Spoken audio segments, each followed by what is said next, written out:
Sabi nga na, many fears are born of fatigue. Pag ang isang tao ay sobra-sobra din namang pagod, ang isip niya nagkakaroon din ng mga kalungkutan at alalahanin. When you worry too much, baka wala ka masyadong tanim na mabuti at natatakot kang umani ng itinanim. Baka marami ka pang tanim na masama, kaya nag-aalala ka tuloy. Kasi kung marami kang itinanim na mabuti, nananabi ka sa pagdating ng bukas dahil baka mamunga na ang mga itinanim mo. Galatians 6:7, do not be deceived. God cannot be mocked. A man reaps what he sows. Hindi tayo pwedeng dapat magpadaya kung ano itinatanim daw ay inaani. Kaya kung nakapagtanim na tayo ng maraming hindi maganda sa buhay, it's time to uproot bad plants. Pwede pa naman niyang bunutin, may pag-asa pa. Kahit nakapagtanim ka at nalaman mong damo ang itinanim mo, hindi maganda, bunutin. Stop doing wrong kung ginagawa yun at nagawa na. Repent and seek forgiveness. Maraming nabuburang utang pag humihingi tayo ng patawad at tayo ay nagpapakumbaba.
At ang dapat gawin habang may panahon, magtanim ng mabuti. Kahit naman may edad ka na, marami pa ring oras para gumawa, magsabi ng mabuti. Ang old age nga, ang pinakamagandang panahon para ituwid ang mga liko, itama ang mga mali, at tapunan ng liwanag ang mga madidilim na bahagi ng ating nakaraan. When you worry too much, baka kulang sa pananalig. Perhaps you're lacking in faith. Sa Matthew 8:24-26, without warning, a furious storm came up on the lake so that the waves swept over the boat. But Jesus was sleeping. The disciples went and woke him, saying, Lord, save us, we're going to drown. He replied, you of little faith, why are you so afraid? Then he got up and rebuked the winds and the waves, and it was completely calm. Well, actually, rational naman at valid yung fear nila dahil malakas ang bagyo, sinasalanta ng bagyo at ng mga waves at mga alon at hangin yung kanilang sasakyang pangdagat. Hindi naman imposibleng matakot ka nun at hindi naman yun unreasonable. Pero nakita natin yung statement ng Panginoong Hesus dito, He equated fear with lack of faith. Kaya pag marami tayong mga takot at kinakatakutan, ang dapat nating siyasatin yung ating pananalig. We should check our faith. The more faith we have, the less fears. The more fears, it means the less faith. Sabi nga, faith is the assurance of things hoped for, the evidence of things not seen. And if you're assured and you have evidence of God's goodness through faith, you will be much, much less prone to worry. Kaya si Pedro, nung pinalakad ng Panginoon sa tubig, nung siya'y nag-alala, natakot, siya'y lumubog. Matthew 14:29-31, come, he said. Then Peter got out of the boat, walked on the water, and came toward Jesus. But when he saw the wind, he was afraid, and beginning to sink, cried out, Lord, save me. Immediately Jesus reached out his hand and caught him. You of little faith, why did you doubt? In both cases, yung lulubog na bangka at lulubog na Pedro, pareho silang sumigaw, Lord, iligtas niyo po ako o iligtas niyo kami. At sila naman ay sinagip ng Panginoon at muling napanatag. So nakikita natin, pwedeng mangyari na mag-alala tayo, pwede tayong malimang na manghina ang pananalig, pero pag nararamdaman na natin yun, na tayo ay tinatalo na ng takot, magpaligtas kay Jesus, manalangin, tumawag, dahil yung example, nakita natin, ang tumatawag sa Panginoon, sinasagip niya. Kaya kung minsan nakakalimot tayong manalig, nakikita mong ninenervyos ka na pala, takot na ang naghahari sa iyong buhay, pangamba, anxiety, even panic, remember Jesus and call upon Him. Siyempre, nakakapanik yung lumulubog ka sa tubig. Tulad ng panic ng maraming taong iba't ibang korte at hugis at kulay, but the Lord is still Savior of all our worries and Savior from all our concerns. When you worry too much and you think that your faith is a problem, then ask for more faith. Humingi. Kuminsan ang ating mga panalangin parang grocery list, shopping list, hingi nito, hingi nun. Maganda idagdag dyan yung bagay na hindi material. Humingi ka ng karagdagang pananalig, tibay ng pananalig, sapagkat yung taong may tibay ng pananalig, kahit anong bagyo ang dumating, kahit anong warning at signal ang marinig, hindi siya nababagabag. Mag-alala man, konti lang. Hindi siya natatalo at hindi siya nasasakal ng takot. Kaya ang sabi ng mga apostles sa Luke 17:5, increase our faith. Yan ang panalangin nila sa Panginoong Jesus. Sapagkat napatunayang kulang ang pananalig nila, ang tiningin nila, dagdagan yon. It is very important for us to practice faith.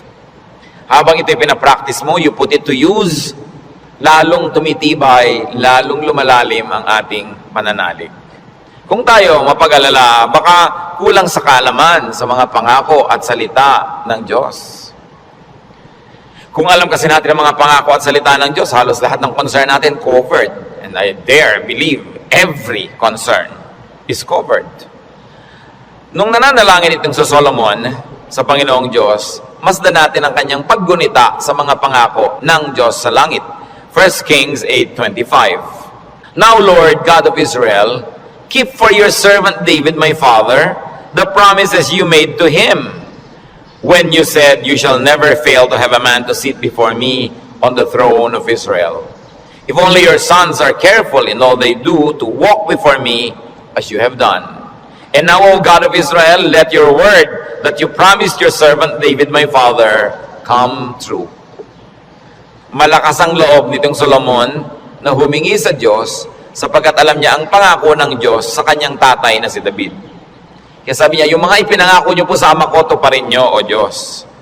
At pagka ang Diyos ay nilalapitan natin, na ang daladala natin ay yung pangako niya mismo at salita niya, ay nakakatiyak tayo na yun ay i-honor. Because God will always honor His word.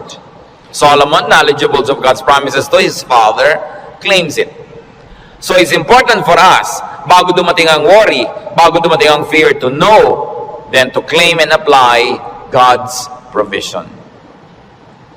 Hindi kung kailan ka na nag-aalala at natatakot, doon ka pa mag-ahanap at mag-aaral, baka sa kalituhan mo, wala kang makita. Kaya mahalaga, mag-aral na agad. Sa uluhin ng mga salita ng Diyos, at i-quote sa sarili mo, i-quote sa pinoproblema mo, ang mga pangako niya. Bagamat kung hindi mo yung nagawa at may problema ka na, tagahanap ka pa rin, kapakipakinabang pa rin yun. Pero tiyak na kapakipakinabang lalo kung ginagawa natin before the need arises. Psalm 119 verse 50, sa lahat po ng mga nagdurusa, nahihirapan, memoryahin nyo itong verse na to, alalahanin, gunitain, anumang wika. My comfort in my suffering is this, your promise preserves my life. 5 very big words here. Suffering. Namnamin natin ang Psalm 19:50, sabi, my comfort is my suffering. So unang-una, suffering. Pagka atin pong inalala yan, there is suffering. We all go through suffering. Pero sabi niya, my comfort in my suffering. Bawat suffering, bawat pagdurusa, may kakambal na ginhawa. May kakambal na pampalubag loob, pampalakas ng loob. Sa inyo, my comfort in my suffering is this, your promise preserves my life. So, ang pangako ng Diyos, ang ginhawa ng mga nahihirapan, at ang salita ng Diyos ang nagpapalawig, nagpapahaba ng buhay ng tao, kaya napakahalaga na alam niya ang mga pangako ng Diyos. Kung alam natin ang mga dealings ng Panginoon sa mga taong ang buhay ay nasa Biblia, nakita natin ang mga pinayagan ng Panginoon na hirap, at kung paano sa kahalos kaduluduluhan, biglang darating ang rescue, biglang darating ang tulong, dahil mayroong dahilan ang Diyos. At ngayon, hindi lang nailigtas yung mga tao na yon, nagiging huwaran pa natin na maging tularan natin sila, ang kanilang pananalig at ang kanilang pagkapit sa Diyos, lalo't lalo may mabibigat na mga suliranin. Psalm 119, 116, sustain me according to your promise, and I will live. Do not let my hopes be dashed. So, sabing ganon, hawakan mo ako, akayin mo ako, patuloy mo akong buhayin ayon sa iyong pangako. At siguradong ako'y patuloy na mabubuhay. Huwag mo akong hayaang mawalan ng pag-asa. Maraming magagandang pangako ang Diyos. Dapat alam natin. When you worry too much, baka kulang din sa panalangin. James 5:13, is any one of you in trouble? He should pray. Nakita niyo yung simple, mabisa, makapangyarihang solusyon. Pag ang tao may trouble, he should pray. Unang-una, prayer can change the situation. And even if prayer doesn't change the situation, praying will change your heart. Kaya hindi pwedeng yung prayer walang pakinabang. Maaaring gawin ito yung ginugusto natin na mabago ang sitwasyon, malutas ang problema, dumating ang solusyon, etc., etc. O kaya hindi man ganon, nabago naman ang pananaw natin, nabago ang ating pag-iisip, ganon pa rin ang bunga, tumahimik ka. Ang mahalaga naman sa tao yung payapa siya eh. Yung tahimik ka kahit may problema, kahit nga hindi masolve yan, tahimik ka pa rin. Daig mo pa yung nasolve yung problema, pero magulo pa rin siya ang isip niya. Kaya ang mahalaga yung kalooban. At napaka-importante nito mga kapatid, tandaan natin, hindi ninyo kayang kontrolin ang mundo. Hindi ninyo kayang kontrolin ang global warming. Hindi nyo kayang kontrolin ang earthquakes. Hindi nyo kayang kontrolin ang mga political turmoils. Hindi nyo kayang kontrolin maging sakit. Pero kaya yon ng Diyos. Kaya pag ipinapanalangin mo't inilalapit, ang laki-laki ng nagiging inhawa mo dahil alam yun ng Diyos. At kung gusto niyang baguhin yon, sinong makakapigil sa Kanya? At kung hindi niya binabago, meron siyang magandang dahilan. Manalig ka na magandang kanyang dahilan kahit kung minsan hindi naabot ng iyong isip. Pero eto pa, kung hindi mo makontrol ang mga bagay na yan at hindi kinontrol ng Diyos para sa kagustuhan mo, meron ka pang pwedeng kontrolin, kapatid, yung kalooban mo. Pag pinili mong manalig, pinili mong sumamba, at pinili mong pumanatag sa salita ng Diyos, hindi ka tatablan ng pinoproblema mo. Kaya laging kapaki-pakinabang ang pananalangin. So you always pray and pray and pray. Yung madalanginin, malayo yan sa pag-aalala. Lalo't ang pananalangin ay punong-puno ng pasalamat.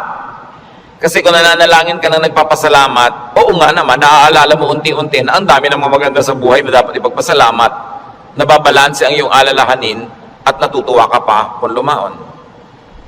Ngayon, maraming ganito mga kapatid. Sobrang nag-aalala, matatakotin, nerbyoso, dahil kulang lang sa saya. Kulang sa libangan o sa sarap sa buhay. Napakahalaga na ang tao ay may saya, may libangan, at may sarap ng buhay. Kaya marami mga tao naghahanap ng aliw kung bakit marami naman sa atin, kahit nakakaranas tayo ng hirap, nagiging judgmental tayo sa mga nag-aaliw. Ano naman ang sama sa mag-aliw? Kung hindi mo ninanakaw ang iyong aliw, wala kang pinapatay, wala kang ginagawa ng masama. Kaya pag tumatanda na ang tao, marami dyan nagkakaroon ng diversyon. Alam nyo, yung may diversyon, napakalaking blessing yan.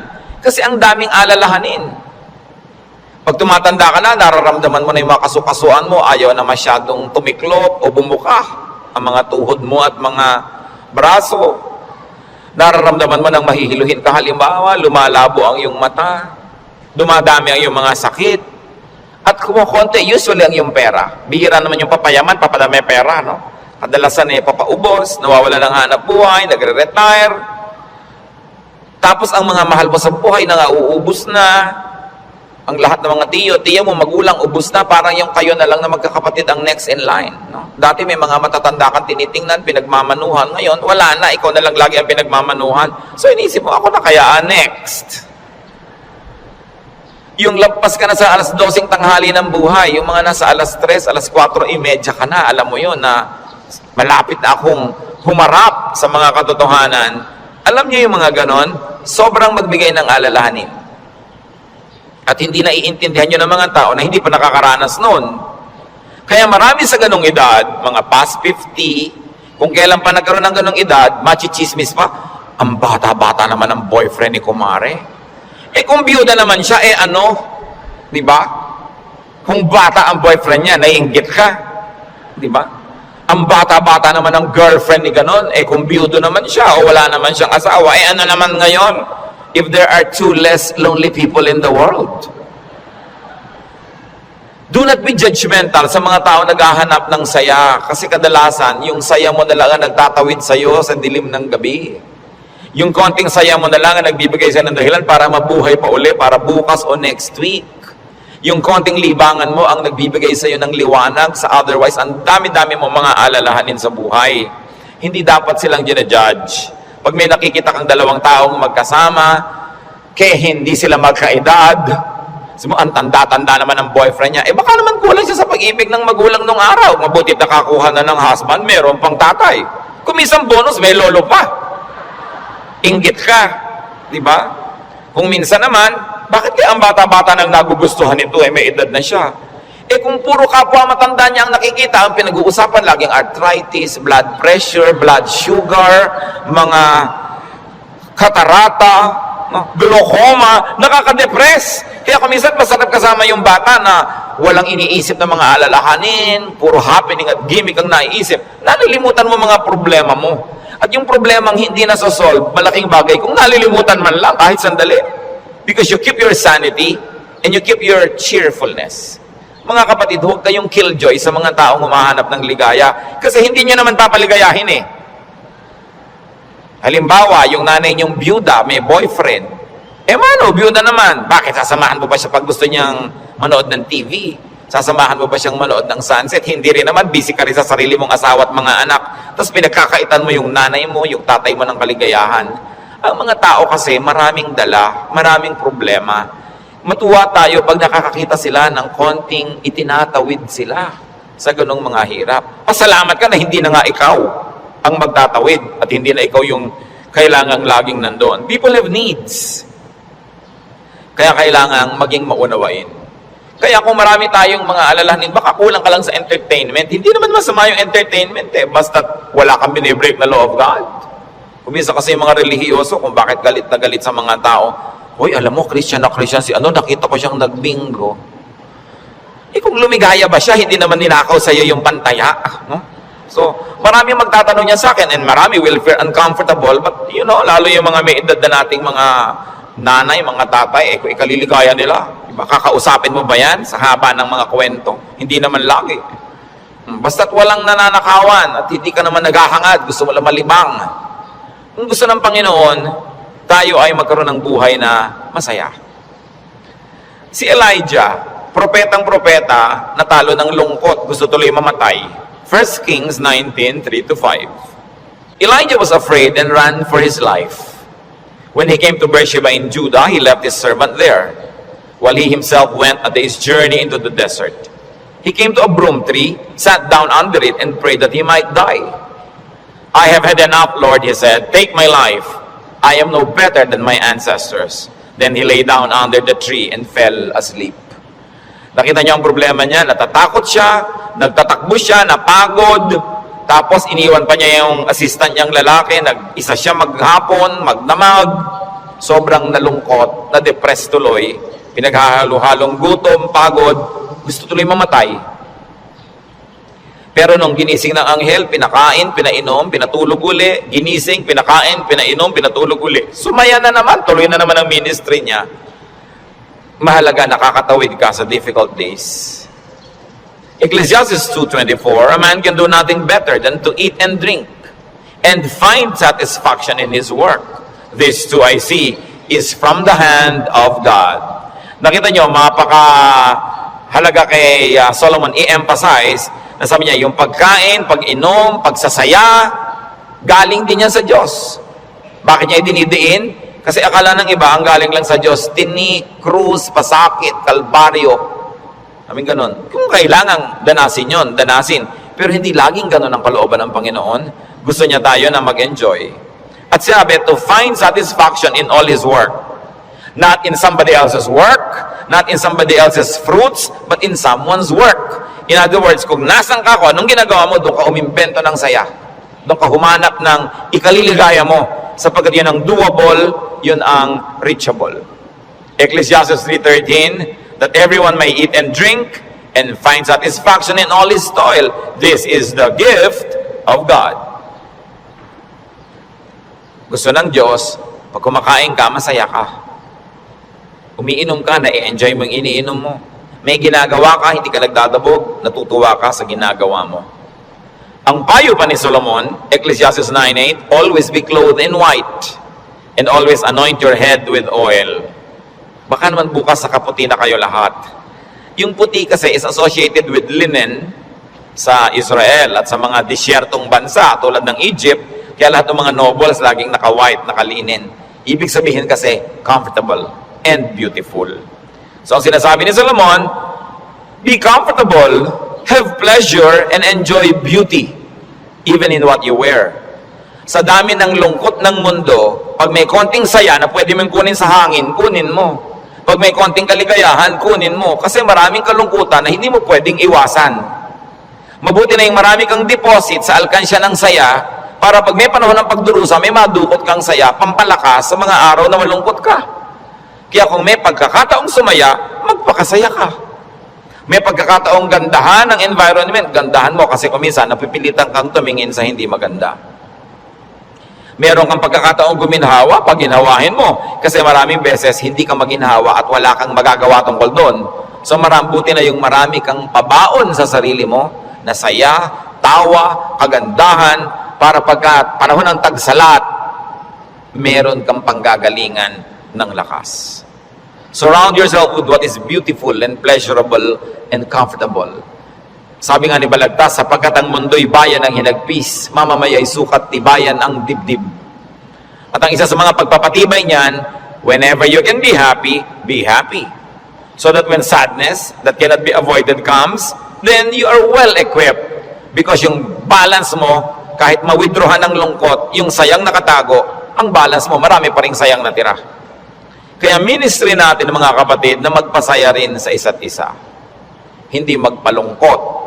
Hindi may nagsasaya, maiinis ka. May nagkakakanta ng I did it my way, babarilin mo. No?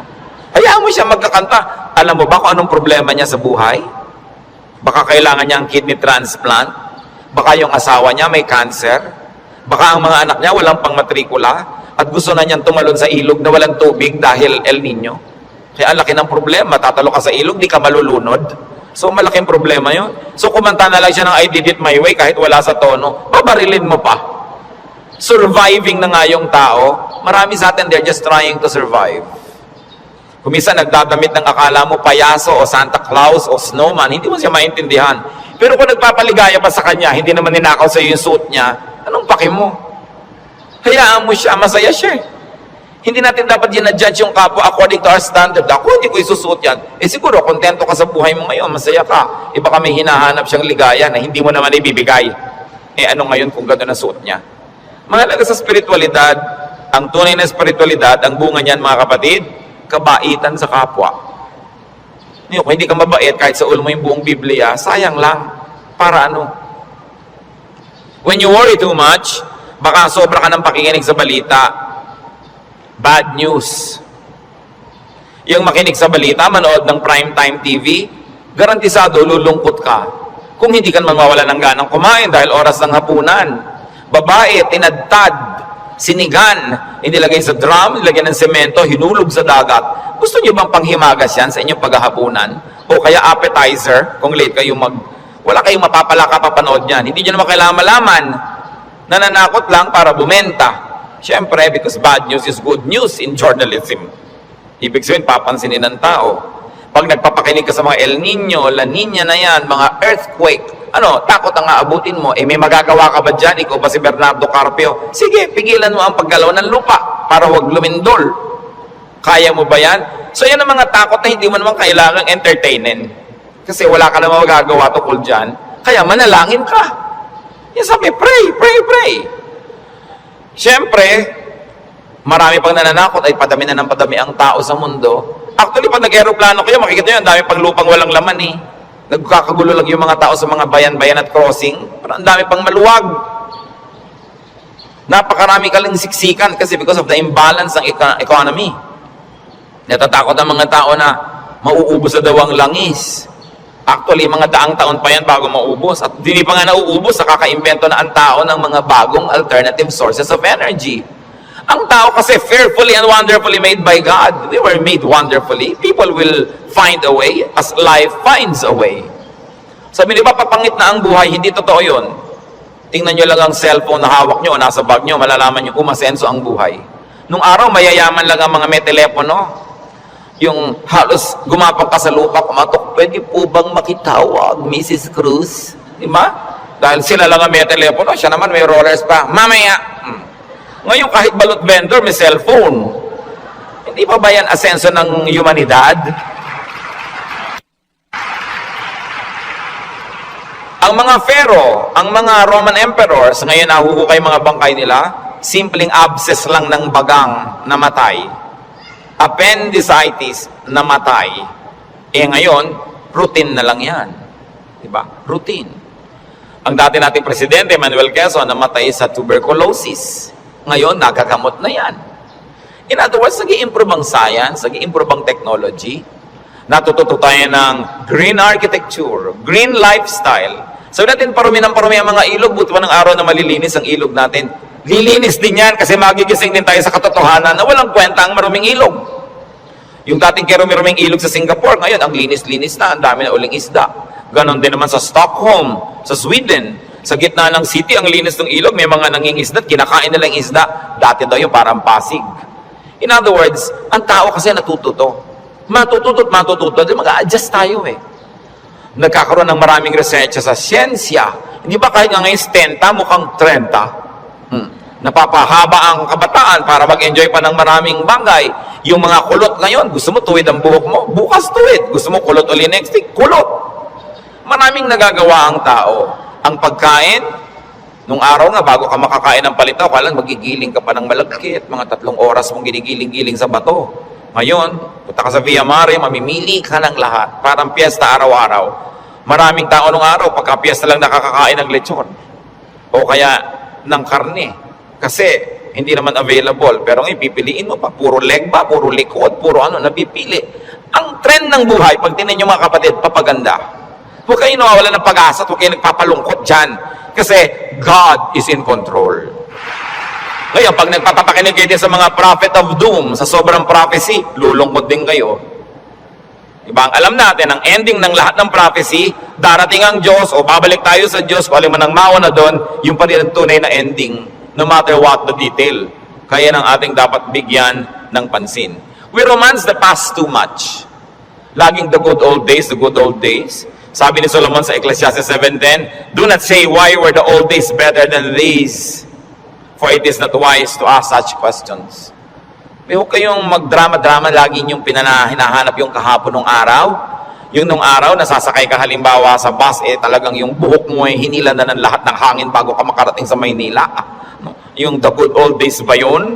Na para ka magkaroon ng ice cream, gagawa ka? Good old days ba yun? Marami tayong hindi ina-appreciate sa present. Sa accomplishment ng humanidad at ng kabihasnan. Because we romance the past too much. When you romance the past, you will be sad. When you worry about the future, you will be afraid. You know what God wants you to do? Enjoy the day. Enjoy the moment. Yan ang payo ni Jesus. Sabi niya, do not worry about tomorrow. Tomorrow will worry about itself. Let the day's own trouble be sufficient for the day. Yung iba naman, kaya nagwo-worry, sobrang daming alam. Kaya ang sabi sa Ecclesiastes 7:16, do not be over-righteous, neither be over-wise. Why destroy yourself? Habang marami kang nire-research, maraming inaalam na hindi mo naman talaga kailangan sa pang-araw-araw na buhay mo, dadagdagan lang ang alalahanin mo. And sometimes, even in religious studies, ganyan yan. Marami ngayong mga TV networks nagpapakute para makakuha ng audience, mapanood. Walang ginagawa kundi siraan ng Diyos, siraan ng Biblia, guluhin ang pananalig ng mga nananalig. Tapos pag naman nanood ka ng nanood, nakinig ka ng nakinig, ang ending mo ngayon, malilito ka. Hindi ka ngayon makatulog. Anong bunga nun sa'yo? So huwag mo nalang panoorin. Tahimik ang pananalig mo, peaceful ka, that is a gift from God. Do not permit the enemy to disturb you. Kaya sabi, why destroy yourself? Don't be overwise. Alam niyo yung pagiging wise, it's a very difficult and a very high calling.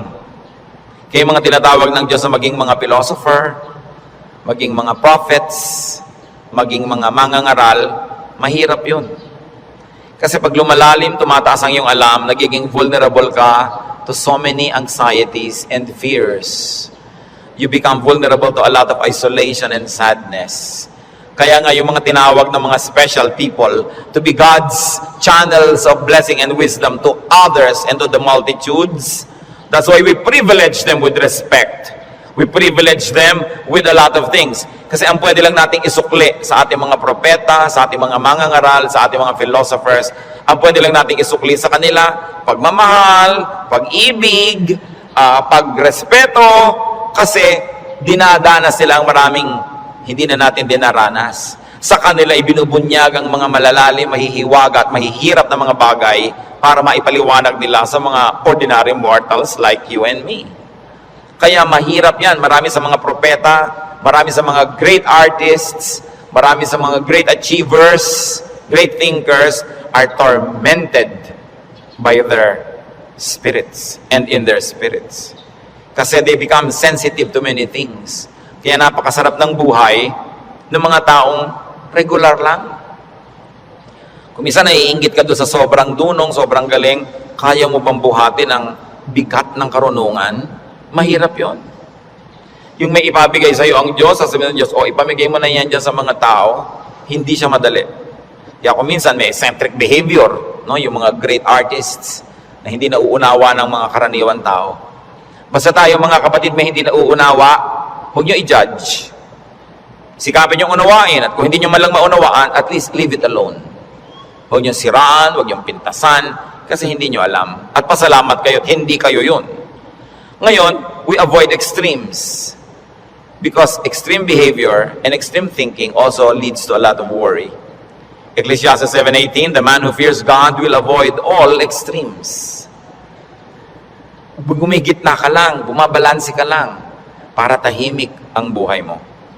Ecclesiastes 12:12, be warned, my son, of making many books there is no end, and much study wearies the body. Lalo ngayon, ang daming choices. Nung araw, 3 lang ang channel sa TV. Ngayon, daan-daan ang channel. Ang dami mong choice. Kaya wala ka nang mabuong programa. Marami ka kasing choice.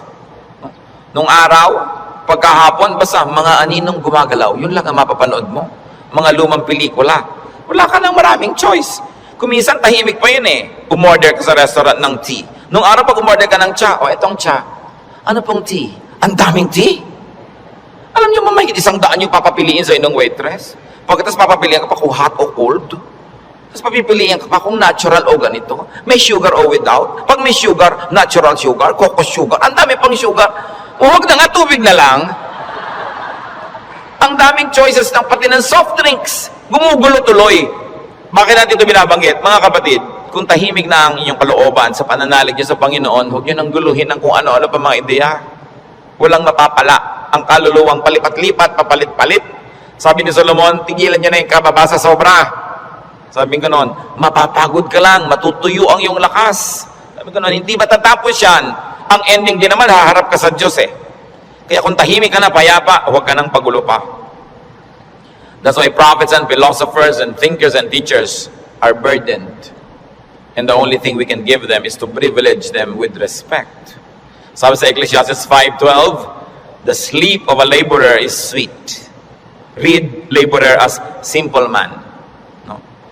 Yung unscholarly man, sabi ko noon, mas madaling sumaya pag mababaw ka. So huwag mo nang masyadong laliman. Kasi baka walang humukay, para kang nagtago na walang naghanap, lalabas ka rin, mahirap. Pag may mga mababaw dyan, so, ang saya naman nila, mabuti pa sila. No? Yung konting, ay hangin, hangin lang, tumatawa. Kesa naman ang tali-talino mo, wala na makapagpatawa sa iyo, mas mahirap yun. No?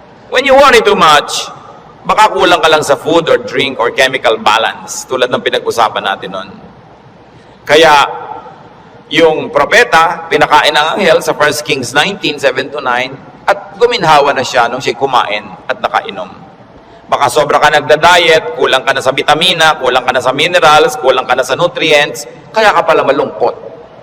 Ang bewang mo nga, di ba? Ang liit-liit, pero ang lungkot mo naman, nakatingin ka at nakatulala, no, sa kawalan, di bali nang lumaki ang bewang mo. Basta masaya ka. No? Ang mahalaga yung kalooban mong masaya ka. Kasi ang buhay maiksi. Alam nga namang ubusin mo pa sa lungkot yan.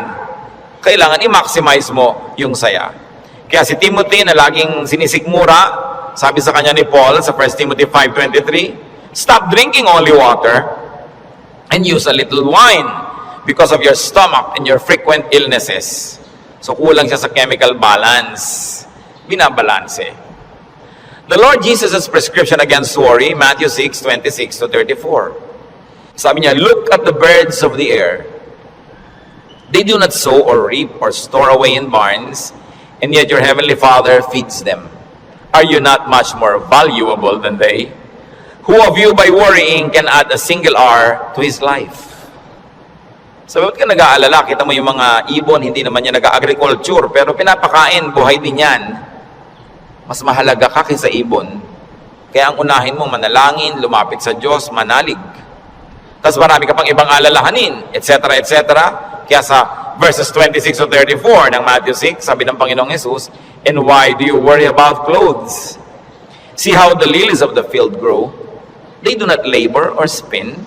Yet I tell you that not even Solomon in all his splendor was dressed like one of these. And if that is how God clothes the grass of the field, which is here today and tomorrow is thrown into the fire, will he not much more clothe you, O you of little faith? Sabi, ba't ka nag-aalala kung ano isusuot mo? Mga little things pa yan. Kasi yung damit dyan, symbolic of all other things. Food and drink, symbolic of all our needs. Plus, what to wear. Sabi niya, nakita mo yung mga damo. Hindi naman gumagawa ng tela yan. Hindi yan naggagawa ng damit. Pero kahit si Solomon, sa kanyang kayamanan, hindi nakapagbihis tulad ng magagarang damo na yan. At kung yung mga damo na buhay ngayon, bukas ay tuyot na at sisigan na lang, ay dinadamitan ng Diyos ng maganda, ikaw pa kaya ang pabayaan ng Diyos? So pag nag-aalala tayo, tumingin ka sa lumilipad na ibon, kaya dapat hindi tinitirador ang ibon, dahil anong titingnan mo kung walang lumilipad? No? Hayaan nyo silang magliparan dyan. At tumingin ka sa damo na maganda, tumingin ka sa isda na maganda, tumingin ka sa lahat ng magagandang likha ng Diyos, ikaw pa kaya ang hindi alagaan? Kung yan nga, inaalagaan. Kaya sabi ng Panginoon sa Matthew 6:26-34, kadugtong, so do not worry, saying, what shall we eat? Or what shall we drink? Or what shall we wear? For the pagans run after all these things, and your heavenly Father knows that you need them. Nag-aalala ka kasi alam mo kakailanganin mo. Huwag mong kalimutang alam ng Diyos na kailangan mo yun. At kung inassignan ka ng buhay ng Diyos na ganito kahaba, talaga namang wala siyang ilagay na provision. Paano ka mabubuhay? Hindi matutupad yung plano niya para sa'yo. Kaya pakakainin ka niya. Bubuhayin ka niya. Maaaring hindi siya laging gumawa ng himala, pero itinanim niya sa iyong isip, sa iyong puso, sa iyong naturalesa, na bubuhayin mo ang iyong sarili kahit anong mangyari. Life finds a way. Kaya yung mga nagbebenta ng life insurance, pag tinanong mo, ba't mo kayo nag-i-insure ng mga tao, paano kung mamatay lahat yan? Sasabihin nila, hindi. Kasi ang tao, talagang kahit anong mangyari, pananatilihin niya ang sarili niyang buhay. Kaya yun ang kakampi ng insurance company, yung pag-ibig ng tao sa buhay, nabubuhayin niya ang sarili niya. Ikaw ba halimbawa, pag may insurance ka, napapalitan ng paamong naputol, puputulin mo nga para mapalitan. Hindi, di ba? Hindi ko mo may insurance ka, gagawin mo yun. Kasi mahal mo yung katawan mo, mahal mo yung buhay mo. Itinakdayo ng Diyos. Kaya mananatili ang tao under His care. It is natural to us. So why worry about global warming? Luma na yun. El Nino or La Nina or earthquakes, lalong luma na yun. No? Pag tinignan yung mga guho ng mga Roman buildings ng 2,000 taon na ang nakalipas, noon lumindol. Laging may lindol. Lagi. Buhay pa rin ang buong humanidad. No? May mga nasasalanta, pero marami pa rin nanatiling buhay. At as we always say, earthquakes don't kill, but bad buildings do. Kaya nga nagkakaroon ng kapabayaan yung mga tao. Kumisan, mapahamak tuloy. Yung mga earthquake na yan, noon pa yan, unang panahon pa. Hindi na yan bago. Sabi sa Ecclesiastes 1:9-10, what has been, will be again. And what has been done, will be done again. There is nothing new under the sun. Alam na yan ang Diyos. Nagkaroon lang kasi ng pangalan niyang El Nino kaya naging warriors tayo. Nung araw pa sinaunang panahon, hindi umuulan, yung mga tao magpo-prosesyon sa mga bukid para umulan. Nangyayari na nun. Pero may bukid pa rin, may tao pa rin, dumadami pa nga. Is there anything of which one can say, look, there is something new? It was here already, long ago. It was here before our time. And if it was here before our time, then it was God designed, God ordained. It is in accordance with God's will. And if God promises that He will take care of you, and He knows the natural things that will happen, God knows how to take care of His people. Yun ang dapat nating panghawakan. Hindi ka padala sa takot, sa mga sensational news. Kapatid, kung ano man ang pinoproblema mo, nandyan na yan, matagal na. Inilagay yan dyan ng Diyos. O kung hindi man, pinayagan niyang malagay yan dyan, alam niya. At kung alam ng Diyos, pwede kang magtiwala. Huwag mong problemahin. Listen, church. Ang problema, nagiging problema kasi pinoproblema. Pag hindi mo pinroblema, di hindi problema.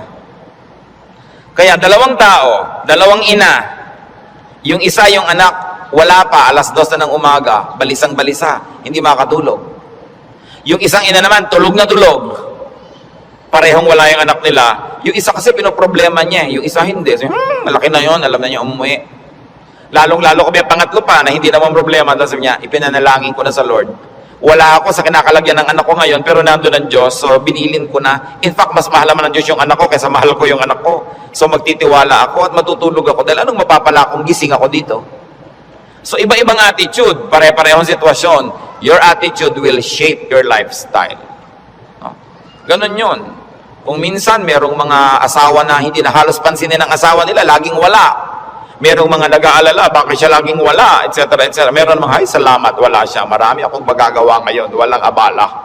Nasa sayo yan, kung anong gagawin mo sa buhay mo. Pero hanggang hindi mo pinoproblema ang isang bagay, hindi yun problema. Ngayon, iniisip mo, ano kaya, Pastor, ano magagangyari po pag natunaw lahat ng mga yelo sa North Pole? Lumayas ka sa harap ko, hindi ko alam. Bakit mo iba?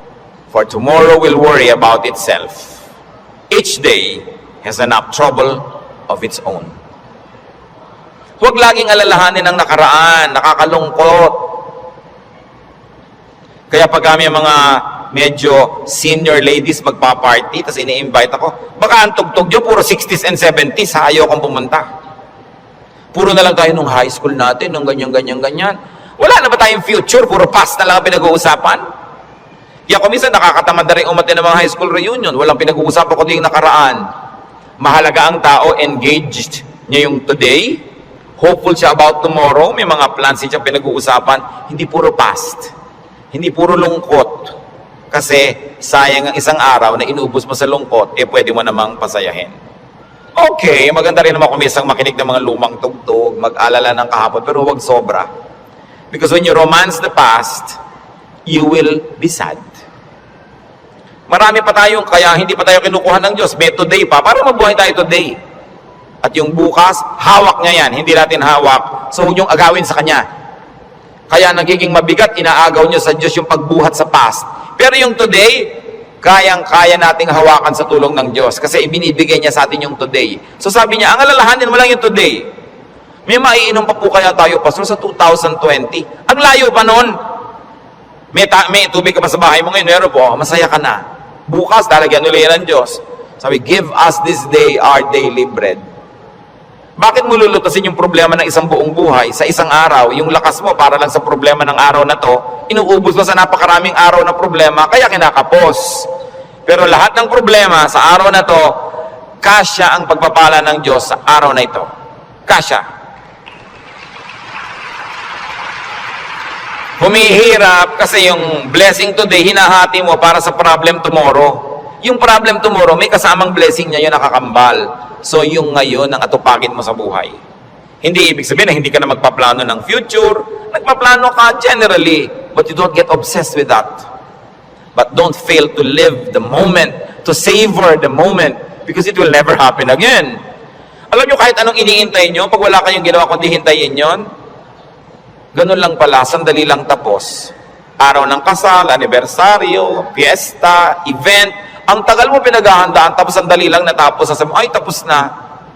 Marami kasi, nahihirapan silang ihanda yung darating pa, pero pag nangyayari na, they are too busy trying to be perfect, hindi nila na-enjoy. Tapos na. Wala na, lugi na sila. So, enjoy the moment. Pag kami ikinakasal ako, may ibinubulong akong gano'n. Minsan may tinatanong sa akin, ano po yung ibinulong nyo, Pastor? May mga pakialamera kasi pati ibinulong mo, tinatanong. Sabi ko, wala. Sinabi ko lang, pagkakainan na, kumain kayong mabuti. Huwag kayong mag-entertain ng mga bisita. Tayo kayo ng tayo. Kasi this is your first meal together as husband and wife. Enjoy it. Stop being warriors and perfect hosts. Enjoy your meal. Ito yung meal, enjoyin ko. O, debo mo ngayon, enjoyin mo. Huwag mo nang isipin na kung anong bagay. Kasi mamaya, tapos na yan eh. Dapat ine-enjoy. Pag pangbukas, malayo pa.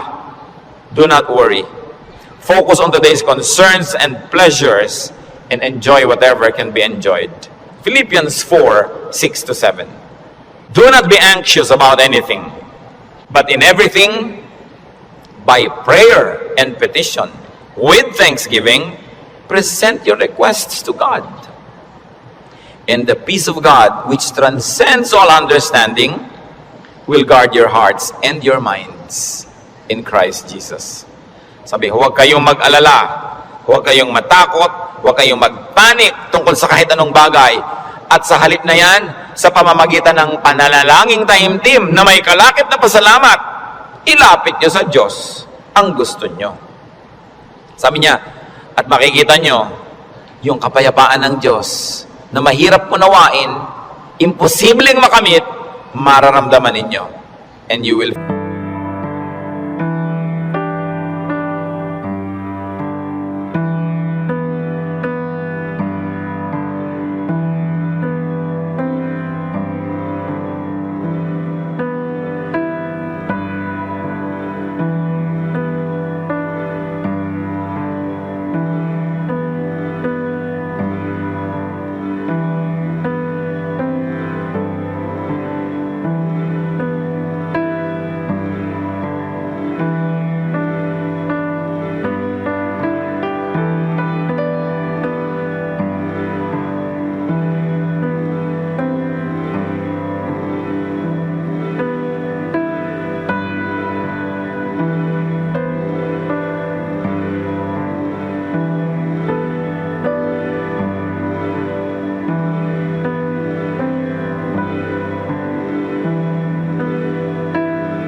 and cast off the troubles of your body, for youth and vigor are meaningless.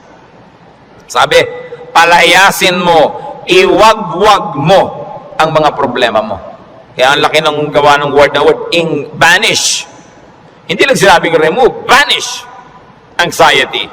And this word anxiety in its original word and language is the same as the clinical word now for anxiety. Yung halos masiraan ka ng bait sa pag-aalala, sa takot, sa panic, sa nervyos. Sabi, iwagwag mo yan, tanggalin mo yan. Hindi yan bagay sa mga anak ng Diyos. Do what it takes para matanggal yan.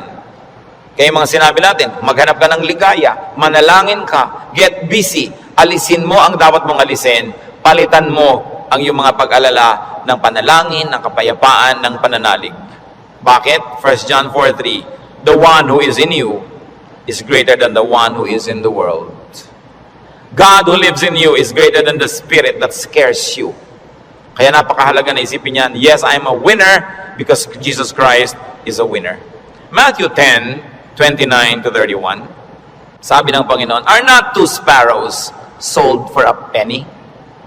Yet not one of them will fall to the ground apart from the will of your Father. And even the very hairs of your head are all numbered. So don't be afraid. You are worth more than many sparrows. Yung maliliit na ibon sa Israel, ang mura-mura. Dalawa nun, isang pera lang. Para halos economic value. Sabi ng Panginoon, hindi ba ang mumura ng mga ibon na yan halos walang halaga?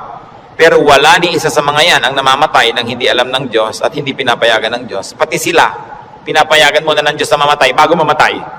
Alam ng Diyos ang nangyayari sa kanila. Eh ikaw, sabing ganon, pati nga number ng buhok mo dyan sa anit mo, alam niya. Alam ng Diyos kung ilan nang nalaglag sa unan kagabi, sumama sa shower, ilan niya kung ilan yung tumutubo, alam niya kung ilan yung nalalagas.